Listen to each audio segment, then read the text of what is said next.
Hello and welcome back to the Shakey Sonnet Show. I am Tootight Lautrec, the drag laureate of the Sonnetarium, and here we are once again in the Sonnetarium at the bottom of the down staircase in the permanently sequestered remainders section of an unnamed local library which may or may not have two stone lions doing something out on the front steps. Are they looking at me? Are they thinking about me? Are they cross-eyed? I don't know. It's hard to tell what two stone lions seem to be doing, and it's just as hard, apropos of today's lesson, just as hard to see what's happening in 113, Sonnets 113 and 114. It's almost as hard as it is to say it. But in Sonnets 113 and 114, whatever seems to be happening, there seems to be a tussle between the organs of sense, which are the eyes, and the heart or the mind, which of course is harbors the inner sanctum of love. So we've seen this tussle before between the heart and mind and the eyes in Sonnets 46 and 47. Sonnet 46, mine eye and heart are at a mortal war, and Sonnet 47, betwixt mine eye and heart a league is took. And in 113 and 14, we kind of change the heart with the mind. The heart and the mind are somewhat interchangeable, but they're fighting with the eye is what's going on in 113 and 114. It's the same principle. If, while we're on the eyes, if you'd like to feast your eyes on a lip sync of Sonnet 113, I have posted it below. I talked my cousin, Baroness Elsa von Avon, into doing a lip sync after her gorgeous Austrian lover dumped her and went off gallivanting over the Alps with his 7 children and a pretty young governess who I think will never be a nun.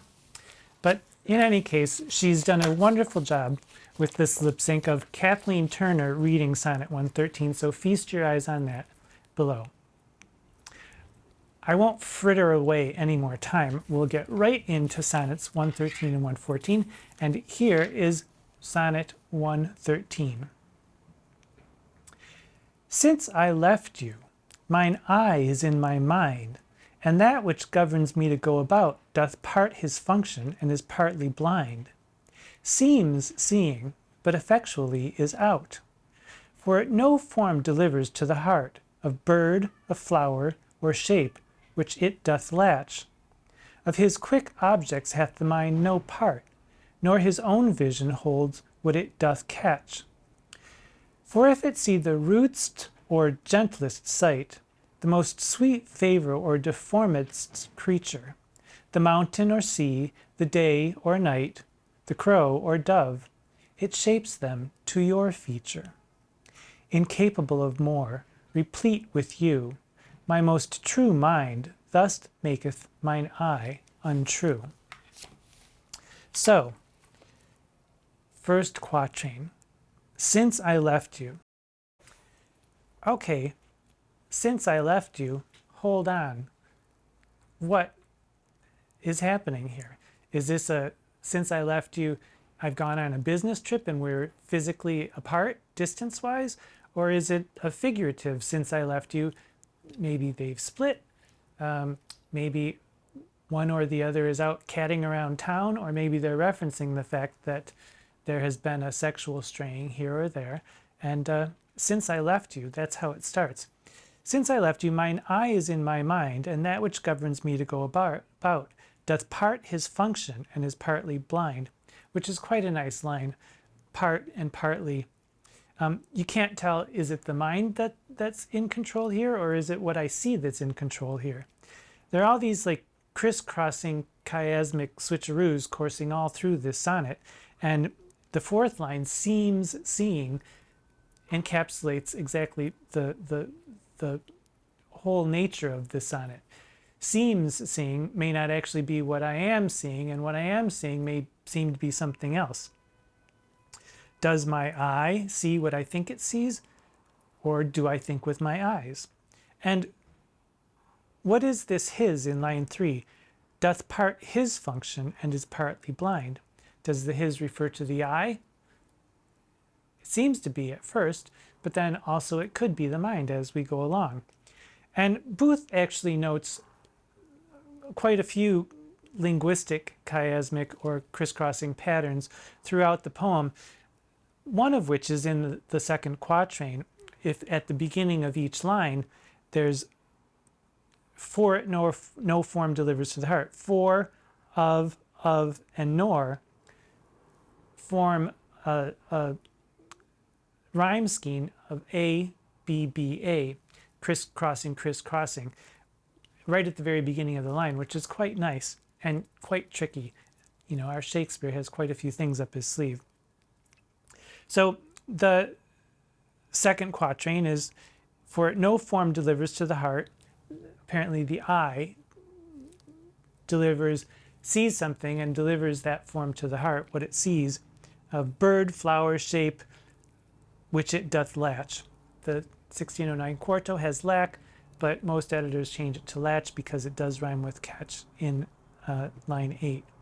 Of his quick objects hath the mind no part, nor his own vision holds what it doth catch. So the heart and eye seem to be one at this point, but the eye can't really focus on anything, and we still don't know why until the third quatrain, and even then, the very last line of the third quatrain. We have to wait until then to find out why the heart and mind are so confused here. If it sees the rudest or the gentlest sight, no matter if it's ugly or pretty, the mountain, the sea, the day, the night, the crow, the dove, it shapes them to your feature. Everything I look at ends up looking like you because you're so deeply on my mind. The good, the bad, and the lovely. And then we get to the couplet. Incapable of more. Incapable meaning like unable to cope with more. I've got all I can handle. Incapable of more, replete with you, and filled up with you. My most true mind thus maketh mine eye untrue. And the 1609 quarto does not have that penultimate I, EYE, in the line. Most editors, there's a little argument about it, but it seems understood and it makes most sense. Maketh mine eye untrue. So this is very nice. I'm so full up with love with you, and you are all I think about. I see you everywhere, in everything. And, you know, even though in line 1, I left you. So there's this, again, crisscrossing going on. There's this, I left you, but I see you everywhere. So it could be a poem of someone who's missing someone deeply because they are so in love. Or if we think about true in the last line, my most true mind, if we think true, if we replace that with faithful, my most faithful mind thus maketh mine eye unfaithful. So I mean to be faithful to you, but when I do cheat on you, I think about you and I even see you. So it must be love. It can go both ways with this poem, and I find it quite a clever little trickaroo going on here. It's hard to tell exactly what's going on, and I think that is partially the point for Shakespeare. And then we go directly into Sonnet 114, which is connected linguistically. It starts out, or whether doth my mind, and or whether doth is just another way of saying, or shall I say. So he says Sonnet 113 and then says, or shall I say, Sonnet 114. Or whether doth my mind, being crowned with you, drink up the monarch's plague, this flattery? Or whether shall I say mine eye saith true, and that your love taught it this alchemy, to make of monsters and things indigest, such cherubims as your sweet self resemble, creating every bad a perfect best, as fast as objects to his beams assemble. Oh, 'tis the first, 'tis flattery in my seeing, and my great mind most kingly drinks it up. Mine eye well knows what with his gust is green, and to his palate doth prepare the cup. If it be poisoned, 'tis the lesser sin, that mine eye loves it, and doth first begin. So, or whether doth my mind, or shall I say that, again, it's a battle between the mind and the eye. And this whole drink up the monarch's plague is flattery. You know, when people flatter a monarch, a king or a queen, they're usually doing it to keep from being outcast or beheaded, banished or beheaded. And so much like when Dr. Franken's sonnet tells me I'm beautiful before we begin, you know, do I believe him? Yes, of course I do. But still, there's that flattery, and I am guilty of falling for it many times. So there's monarch's plague, and then, or whether shall I say, mine eye saith true, and that your love taught it this alchemy. So alchemy, you know, turning aluminum foil into gold. So the first quatrain is actually, the first two lines are one question, and the next 6 lines, which falls into the second quatrain, are the next question. Is it this flattery? Do I flatter myself that you're in love with me? Is that why everything looks so beautiful? Or is it some alchemy that your love taught me? Because I think you are in love with me. Is that why everything seems? Because I am so in love that everything I look at takes on a beautiful cast? To make of monsters and things indigest or disgusting, to turn those things into cherubims as your sweet self resemble. Even monsters look like you because I'm in love and everything looks wonderful. Creating every bad a perfect best as fast as objects to his beams assemble. Which one is it? Is it because I flatter myself that you're in love with me, or is it because I'm in love with you that everything looks so good? Well, turns out, third quatrain, 'tis the first. 'Tis flattery in my seeing. I'm flattering myself that you love me, and my great mind kingly drinks it up, like the queen that I am, or the king that I am. Apparently in this case, yes, we have a king. Mine eye well knows what with his gust is agreeing. So gust as in disgusting, or gust as in taste, the gustatory senses. That's what gust is, and agreeing is agreeing. So I see what you're doing, but I'm lapping it up.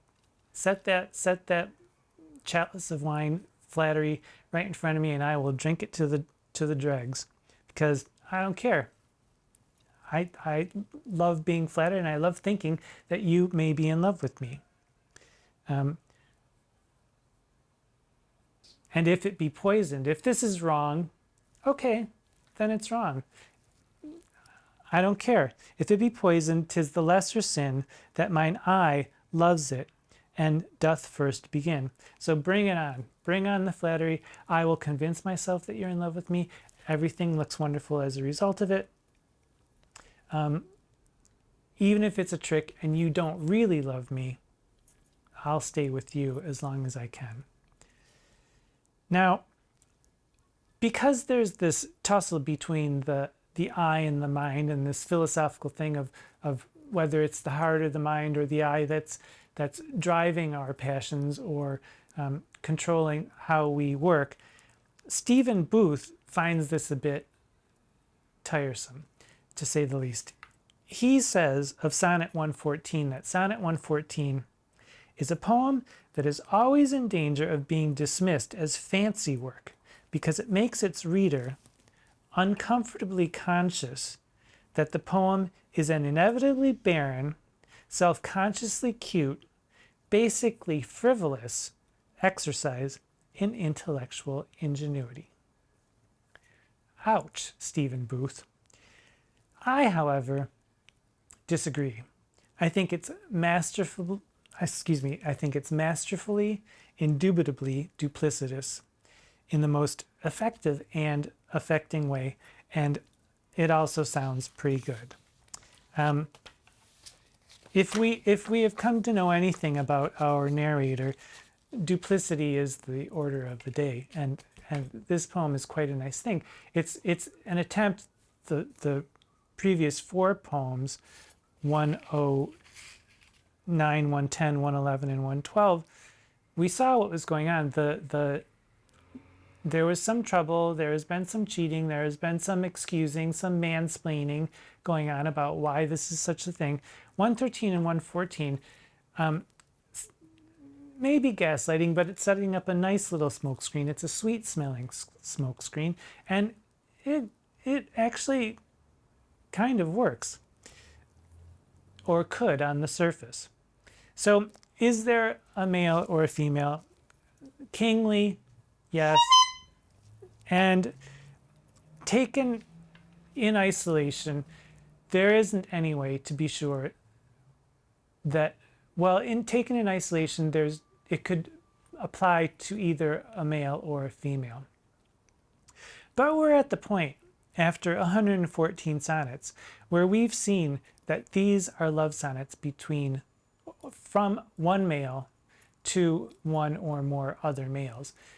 These are, I'm going to say it, these are homosexual love sonnets. Through and through, no questions about it. I'm giving it the honk from here on out. That's what we're dealing with here. We can't kid ourselves anymore. Dramatically, I've also given up trying to find dramatic equivalents for the plays, because I don't know if there are any plays, and if there are, please comment in the comment section. I don't know of any Shakespeare's plays where we have couples who are in love, actively cheating, breaking up, making up, breaking up, and making up again. If there are, please let me know. I mean, true lovers, not like mistaken identity or mistaken spells on them or anything like that, but I don't think there's anything like that in the plays. Narratively, 113 and 114 seem like connected, sincere love poems on the surface. But in this series, we've come to learn that what seems is always mixed up with something entirely else. On the one hand, on the surface, we have this twisty-turny funhouse of mirrors that kind of might make up for the narrator ranging on the beloved in the previous sonnets. And on the other hand, it could be saying again, but with much more lyrical and logical finesse than we saw certainly in Sonnet 110, that even when I slept around with other people who are clearly inferior to you, I always thought of you, and I even saw you. So it must be love, right? However, I could be fooled by Sonnet 113 and 114 if I just read them on their own. I might be charmed enough even to forgive a wayward lover if presented with Sonnets 113 and 114, and I might give him another chance. I might be a fool to do so, but look at me. Do I look like I care if anyone thinks I'm a fool? I do not. So, had I not read these in context, I would be more than happy to read them as the heady, dizzying, walk on air feeling of being in love, and everything I look upon is wonderful and rosy and joyful, and in the way that is so nicely described here. And if you wish to leave it at that, so be it. But taken in order and in context, I'm a little more suspicious, because the human heart. Wonders never cease. And P.S., speaking of wonders, look around, they're everywhere.